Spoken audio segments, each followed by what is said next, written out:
வந்த ஒரு மணல் குவாரியை சன்னாசிரலூர் என்ற கிராமத்தில் அந்த மக்கள் பயன்படுத்தி வந்த ஒரு இடுகாட்டையும் அப்புறப்படுத்தி மணல் எடுத்த காரணத்தினால் அதை எதிர்த்து மக்கள் போராடினார்கள். அவர்களோடு சேர்ந்து மக்கள் பிரதிநிதி என்ற வகையில் அன்றைய சட்டமன்ற உறுப்பினராக அந்த போராட்டத்தில் நானும் பங்கேற்றேன். அதற்காக ஒரு பொய் வழக்கு ஆவினங்குடி காவல் நிலையத்தில் தொடுக்கப்பட்டு அந்த வழக்கு கடலூர் நீதிமன்றத்தில் நடைபெற்று வருகிறது. அதற்காக இன்றைக்கு நீதிமன்றத்தில் ஆஜரானேன். அந்த வழக்கு மீண்டும் 26ஆம் தேதிக்கு 25 ஜூன் தள்ளி வைக்கப்பட்டிருக்கிறது. இந்தியா கூட்டணி சார்பாக போட்டிட்டு 40 பேர் வேஸ்ட், அவங்க கொடுத்த வாக்குறுதி நிறைவேற்ற முடியாது அப்படின்ற மாதிரி சமூக வலைதளத்தை தொடர்ந்து வளர்ந்து பரப்புறாங்க. அது குறித்து இந்த 40 வெற்றி பெற்றதுதான் மிக முக்கியமான திருப்புமுனை. இந்த 40ம் வெற்றி பெற்ற காரணத்தினால்தான் பாரதிய ஜனதா கட்சி தங்களுடைய சுயபலத்தில் ஆட்சி அமைக்க முடியாத நிலைமைக்கு சென்றிருக்கிறது. பாரதிய ஜனதா இன்றைக்கு உலக அளவில் ஒரு பிம்பத்தை கட்டி வைத்திருந்தார்கள். மோடி என்றால் ஒரு பெரிய விஸ்வகுரு என்ற செய்தியை, அது அத்தனையும் தகர்ந்து போயிருப்பது இதனால்தான் இன்றைக்கு அவர்கள் மற்ற கட்சிகளுடைய ஆதரவோடு ஒரு ஆட்சியை அமைக்க வேண்டிய சூழலில் ஒரு மைனாரிட்டி அரசாக மோடி அரசு அமைந்திருக்கிறது. எனவே இந்த 40ம் தமிழ்நாட்டின் உரிமைக்காக எப்பொழுதும் போராடுகின்றவர்கள் என்ற வகையில் தொடர்ந்து போராடுவார்கள். இந்த அரசு எவ்வளவு நாள் நீடிக்கும் என்பது இன்றைக்கும் டெல்லியில் இருப்பவர்கள் பேசிக் கொண்டிருக்கின்ற செய்தி. எனவே காலம் பதில் சொல்லும். திமுக அரசு இங்கு இருக்கிறது. திமுக அரசு செய்ய வேண்டிய காரியங்களை ஏற்கனவே செய்து கொண்டிருக்கிறது. மாண்புமிகு தமிழ்நாடு முதலமைச்சர்கள் கடந்த சட்டமன்ற தேர்தலில் கொடுத்த வாக்குறுதிகளை கிட்டத்தட்ட 85% மேற்பட்ட வாக்குறுதிகளை நிறைவேற்றியிருக்கிறார். இவற்றையும் நிறைவேற்றுவார். சிறப்பு வழக்கமாக இது போன்று 3 நாட்கள் 4 நாட்கள் தொடர்ந்து விடுமுறை வந்தால் அதற்காக ஏற்பாடு செய்யப்பட்டு இயக்கப்பட்டுக் கொண்டிருக்கிறது. இப்பொழுதும் அதற்கான நடவடிக்கை எடுக்கப்பட்டிருக்கிறது. அரசு போக்குவரத்து சிறிய தவறு நடந்தாலும் அது ஒரு பெரிதுபடுத்தி சமூக வலைதளங்களில் அவதூறு கிளம்புறாங்க. அவங்க மேல என்ன மாதிரி நடவடிக்கை? இல்ல, அது அவர்களுடைய பொழுதுபோக்கிற்காக செய்கிறார்கள்.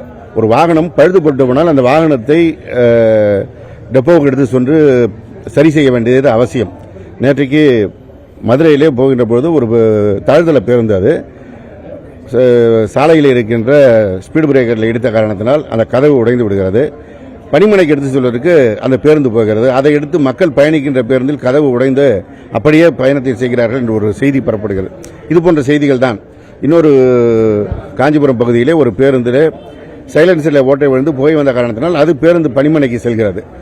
அது மக்கள் பயன்பாட்டில் இருப்பது போல ஒரு புகைப்படத்தை போட்டு அதற்கு வடிவேலு காமெடி வசனத்தை எல்லாம் போட்டு செய்தியாக்குகின்ற சூழல் இருக்கிறது.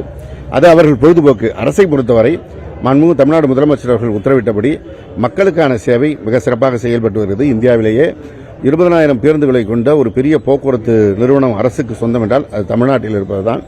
அதன் காரணமாகத்தான் தமிழ்நாட்டிலே மூலை முடுக்கில் இருக்கின்ற குக்கிராமங்கள் வரை மக்களுக்கு இந்த சேவை கிடைக்கிறது. அதனால்தான் தமிழ்நாடு இந்த ஒரு சமச்சீர் வளர்ச்சியை பெற்றிருக்கிறது. எனவே இந்த போக்குவரத்துடைய சேவை தொடரும். வெளிமாநில பதிவெண் கொண்ட பேருந்துகளை இங்கு இயக்கக்கூடாது என்பதுதான் போக்குவரத்து துறை சொல்லியிருக்கின்ற செய்தி. அதற்காக ஏற்கனவே 2-3 முறை நாட்கள் சொல்லப்பட்டிருந்தும் அவர்கள் சார்பில் தேதி குறித்து மீண்டும் தள்ளி வைக்க கேட்டிருந்தார்கள். இப்பொழுதும் இந்த 2-3 நாள் விடுமுறை வருவதை ஒட்டி அவர்கள் திங்கட்கிழமை வரை தேதி கேட்டிருக்கிறார்கள். எனவே போக்குவரத்து ஆணையர் திங்கட்கிழமை வரை வாய்ப்பு கொடுத்திருக்கிறார். செவ்வாய்க்கிழமைக்கு மேல வெளிமாநில பதிவெண் கொண்ட ஆம்னி பேருந்துகள் இயக்க முடியாது. அந்த பேருந்துகளை டீடைன் செய்வார்கள். அரசு கையப்படுத்திக் கொண்டு நிறுத்தும். அந்த பேருந்து மீண்டும் தமிழக பதிவெண் மாற்றப்பட்ட பிறகு அவர்கள் எடுத்து செயல்படுத்த முடியும். அரசு பேருந்து ஒரு சில இடத்துல நின்று போகுது. 20,000 பேருந்துகள் இருக்கு. நீங்க ஒரு வாரத்திற்கு ஒரு முறை எங்கேயாவது ஒரு இடத்துல ஒரு சின்ன பிரேக் டவுன், ஒரு பஞ்சர். நேற்று திண்டுக்கல் மாவட்டம் கொடைக்கானலுக்கு போகிற பேருந்து பஞ்சராகி ரோட்டில் நிற்கிறதுனாங்க. ஆணி பதிவு ஏறி பஞ்சராயிருக்குது. ரோட்டில் ஆணி கிடந்து பஞ்சரானால் அது எல்லா காருக்கும் ஆகும், பஸ்ஸுக்கும் ஆகும். பஞ்சர் மாற்றி விட்டு தான் டயர் மாற்றி விட்டு ஓட்ட வேண்டிய சூழல். இது ஒரு தொடர் நடவடிக்கை. எந்த துறையும் மக்கள் பயன்பாட்டில் இருக்கின்ற துறைகள் மக்களுக்கான சேவை ஆற்றுகின்ற போது ஒரு சில குறைகள் வந்தால் அவை உடனடியாக நிவர்த்தி செய்வதற்கு முதலமைச்சர் உத்தரவிட்டிருக்கிறார்கள். அந்த அடிப்படையில் அந்த பணிகள் செய்யப்படும்.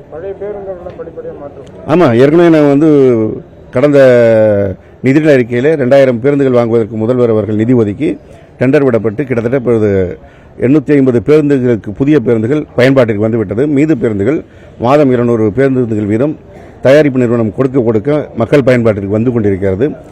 அதேபோல ஜெர்மன் வங்கி நிதி உதவியுடன் 2200 பேருந்துகள் வாங்குவதற்கும் டெண்டர் விடப்பட்டு அவையும் தயாரிக்கப்பட்டு வருகிறது.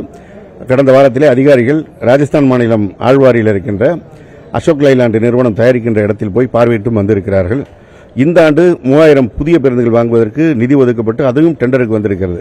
எனவே இந்த ஆண்டு இறுதிக்குள்ளாக இந்த 7200 பேருந்துகளும் மக்கள் பயன்பாட்டிற்கு வருகின்ற பொழுது ஏற்கனவே பயன்பாட்டில் இருக்கின்ற 15 ஆண்டுகள், 14 ஆண்டுகள், 13 ஆண்டுகள் ஓடி இருக்கின்ற பேருந்துகள் எல்லாம் நீக்கப்பட்டு இவை செயல்பாட்டிற்கு வரும்.